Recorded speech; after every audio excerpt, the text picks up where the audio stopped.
नमस्कार सर्वांना. स्वामींचे विश्वज्ञान या आपल्या चॅनेलमध्ये तुमचे मनपूर्वक स्वागत आहे. स्वामी भक्तांनो, गुरुवार हा दिवस भगवान विष्णू आणि श्री स्वामी समर्थ यांना समर्पित मानला जातो.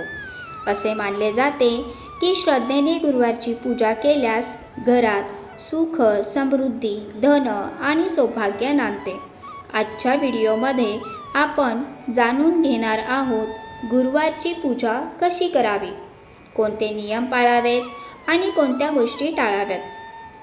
पूजेसाठी लागणारे साहित्य: पिवळी फुले, हळद, कुंकू, अक्षता, तुपाचा दिवा, अगरबत्ती, केळी किंवा पिवळी फळे, हरभरा डाळ आणि गूळ, पिवळी वस्त्र, श्री विष्णू आणि श्री स्वामी समर्थ यांचा फोटो.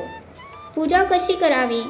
सकाळी लवकर उठून स्नान करावे आणि स्वच्छ, शक्यतो पिवळ्या रंगाचे कपडे परिधान करावेत.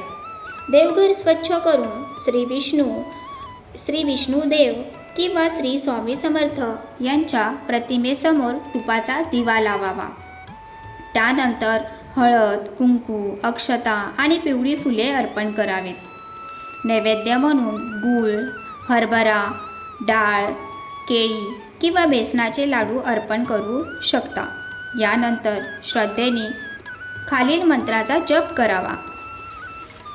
श्री स्वामी समर्थ या मंत्राचा 108 वेळा जप करावा किंवा ओम नमो भगवते वासुदेवाय या मंत्राचाही 108 वेळा जप करू शकता. गुरुवारी कोणते नियम पाळावेत? शक्य असल्यास उपवास करावा. पिवळ्या रंगाच्या वस्तूचे दान करावे. गरीब आणि गरजू व्यक्तींना अन्नदान करावे. वडीलधाऱ्यांचा आणि गुरुजनांचा आदर करावा. आता गुरुवारी काय टाळावे? केस, नखे कापणे टाळावे. घरातील मोठी साफसफाई किंवा कचरा बाहेर टाकणे टाळावे.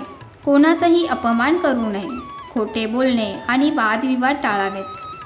गुरुवारच्या पूजेचे फायदे: असे मानले जाते की श्रद्धेने गुरुवारची पूजा केल्याने घरातील आर्थिक अडचणी दूर होतात, वैवाहिक जीवन सुखी राहते आणि गुरुग्रहाची कृपा प्राप्त होते. मित्रांनो, तुम्ही गुरुवारची पूजा करता का? आम्हाला कमेंटमध्ये नक्की सांगा. व्हिडिओ आवडला असेल तर लाईक, शेअर आणि स्वामींचे विश्वज्ञान चॅनेलला सबस्क्राईब करायला विसरू नका. श्री स्वामी समर्थ.